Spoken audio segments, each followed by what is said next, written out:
नमस्कार. Black and व्हाईटमध्ये आपलं पुन्हा एकदा स्वागत. सध्या महाराष्ट्रामध्ये सर्वात चर्चेला जाणारा विषय म्हणजे बीडचं सरपंच हत्याकांड. आणि मग त्यातून कशा स्वरूपाच्या गँग्स, आता फक्त गँग्स हा मुंबईपुरता मर्यादित हा विचार राहिलेला नाही आहे, तर तो ग्रामीण भागात पण गँग्स तयार झाल्या आहेत. आणि त्यातला अंडरवर्ल्ड जो आहे तो कसा काम करतोय ते समोर यायला लागलं. मग एक आका समोर आला, कराड नावाचा. मग त्याचा अजून एक सुपर आका आहे, तो कोड. अनेक प्रश्न तयार झाले. त्यानिमित्ताने मग धनंजय मुंडेंसारखा मंत्रीही चांगलाच अडचणीत आला. पण हा विषय कुणी लावून धरला? अखेरीस या मुद्द्यापर्यंत की मंत्र्यांनी राजीनामा द्यावा इथपर्यंतचा दबाव कुणी तयार केला, तर तो सामाजिक कार्यकर्त्यांच्या माध्यमातून झाला. आणि मग त्यातून पत्रकारांनी तो विषय मांडून धरला.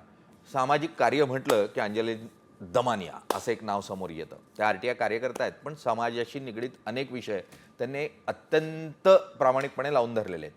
त्यातलाच हा एक विषय आपण थेट अंजली दमानिया यांच्याबरोबर चर्चा करणार आहोत. ताई, खूप खूप स्वागत.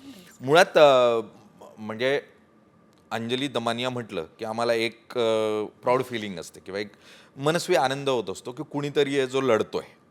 आणि अशा व्यवस्थेविरोधात जी व्यवस्था सहजतेनं नमत नाही, पण ती व्यवस्था तुमच्यासमोर नमताना पाहायला मिळते. म्हणजे ती अगदी शेवटच्या मुद्द्यापर्यंत जाऊन धडास लागतं का एखादी प्रकरण, तर काही लागत नसतीलही, पण ती व्यवस्था तुमच्यासमोर झुकताना पाहायला मिळते. आणि ती तुम्हाला ऐकून तरी घ्यायच्या मानसिकतेत असते. परवा तुम्ही दादांनाही भेटलात, जे अत्यंत वैरी 36चा आकडा त्यांच्याबरोबर भेटल्यानंतर काय प्रतिक्रिया होते दादांची? नाही, खरं तर मी हो नाही असा विचार करत होते की मी भेटू की नाही. पण कसं झालं माहिती आहे, मला जेव्हा ते अनेकदा त्यांच्या पक्षाकडनं अधिकृत भूमिका आली की बाबा आम्हाला जोपर्यंत पुरावे मिळणार नाहीत तोपर्यंत आम्ही कारवाई करणार नाही, राजीनामा घेणार नाही.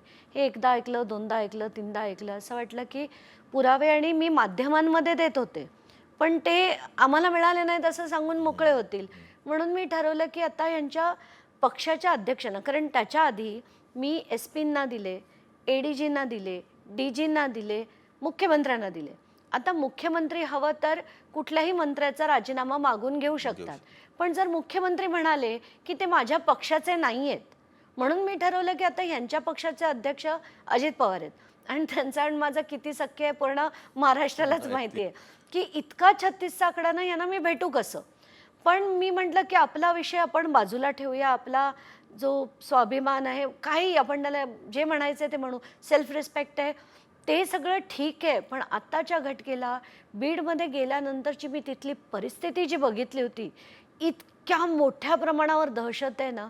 आणि हे जी घटना घडली ती इतकी निर्दयी होती, इतकी अक्षरशः निर्दयी अशी ती घटना घडली. आणि परत असं कधी घडू नये म्हणून आपल्याला सगळं बाजूला ठेवून हे करायला हवं असं मी स्वतःला सांगितलं. आणि मी त्यांना पहिला मेसेज केला आणि मेसेज केल्यावर काही उत्तर आलं नाही. म्हणून मी म्हटलं PA कोण आहे म्हणून पत्रकारांना विचारलं, त्यांच्याकडनं नंबर घेतला आणि त्यांना मेसेज केला.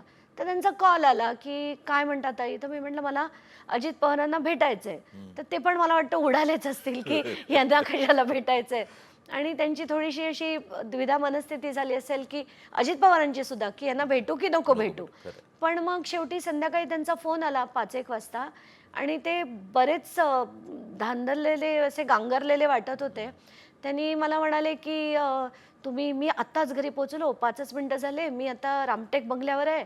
मग म्हणतात नाही रामटेक नाही, देवगिरी बंगल्यावर आहे. तर म्हणजे इतके ते थोडेसे कन्फ्यूज वाटत होते. हां. तर ते म्हणे तुम्हाला किती वेळ लागेल. मी म्हटलं मी सांताक्रूजला राहते, तास सव्वा तास लागेल मला पोचायला, मी येते. आणि येताना मला सगळे पुरावे घेऊन यायचे. तर म्हणे नाही या तुम्ही ताई वगैरे.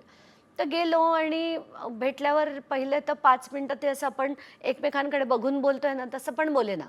आधी खालीच बघून ते कितीतरी वेळ बोलत होते. मग 5-6 मिनटं झाल्यानंतर मी त्यांना म्हटलं आता मी बोलू. तर म्हणाले हो ताई बोला. आणि मी त्यांना एक पुरावे दाखवायला लागले. तर पुरावे म्हणजे काय आहेत की यांची म्हणजे दोघांची, वाल्मिक कराडची आणि धनंजय मुंडेंची एक कंपनी आहे, व्यंकटेश्वरा इंडस्ट्रियल सर्व्हिसेस नावाची. ही कंपनी काय करते तर ही फ्लाय ॲश महाजनकोकडनं घेते आणि इतर सिमेंट कंपन्यांना विकते. आता ती मला, कारण हे मी का म्हणते, कारण त्यांच्या कंपनीच्या बॅलन्स शीटमध्ये लिहिलं आहे fly ash sale, India cement agency. India cement transportation okay. आणि डिपॉझिट विथ महाजनको ओके. असं त्या डॉक्युमेंटमध्ये लिहिलंय, बॅलन्स शीटमध्ये लिहिलंय. बॅलन्स शीटवर खाली धनंजय मुंडेंची सही आहे आणि राजश्री मुंडे यांची सही आहे. तर याच्यावरनं कळतं की ही कंपनी यांची आहे, अधिकृत आहे, हे काही मी बनवलेलं डॉक्युमेंट नाही आहे. तर व्यंकटेश्वरा इंडस्ट्रियल सर्व्हिसेस ही फ्लाय ॲश घेते ते कोणाकडनं घेते? तर महाजेनको महाराष्ट्र राज्य सरकारची पॉवर जनरेशन कंपनी आहे. अगदी. त्यांच्याकडनं फ्लाय ॲश घेऊन म्हणजे सरकारच्या कंपनीकडनं फ्लाय ॲश सरकारचाच एक मंत्री घेतोय, आर्थिक नफा मिळवतोय. This is clear cut office of profit. अगदी. पण हिच्यावर आहे ना धनंजय मुंडेंचं काय म्हणणं आहे ते म्हणतात की 2006चं आहे, मी त्यावेळेला मंत्री नव्हतो, त्यामुळे मी ऑफिस ऑफ प्रॉफिटचा विषय येत नाही. ते ना हे बोलून त्यांनी स्वतःची बुद्धी जी आहे ना ती एक्सपोज केली.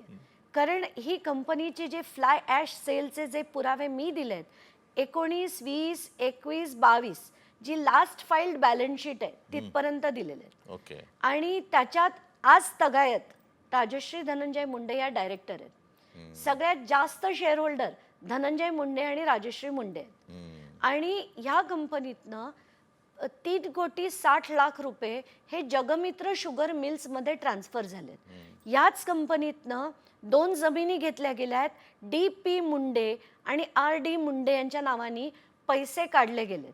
आता हे सगळे पुरावे मी अजित पवारांना दिले की ह्याच्यात सरळ सरळ लिहिलेलं आहे आणि खाली प्रत्येक स्टेटमेंटवर खाली धनंजय मुंडे यांची सही आहे. तर हे सरळ आहे की आणि व्यंकटेश्वरामध्ये पण धनंजय मुंडे आहेत, राजश्री मुंडे आहेत, ठीक आहे, नवरा बायको आहेत. वाल्मिक कराड आहे म्हणजे हा त्यांचा कार्यकर्ता आहे का? नाही आहे. म्हणजे यांचे आर्थिक व्यवहार होते. दुसरी कंपनी बघू, जगमित्र शुगर, याच्यात पण कोण आहेत डायरेक्टर्स, कोण होते? धनंजय मुंडे, राजश्री मुंडे आणि वाल्मिक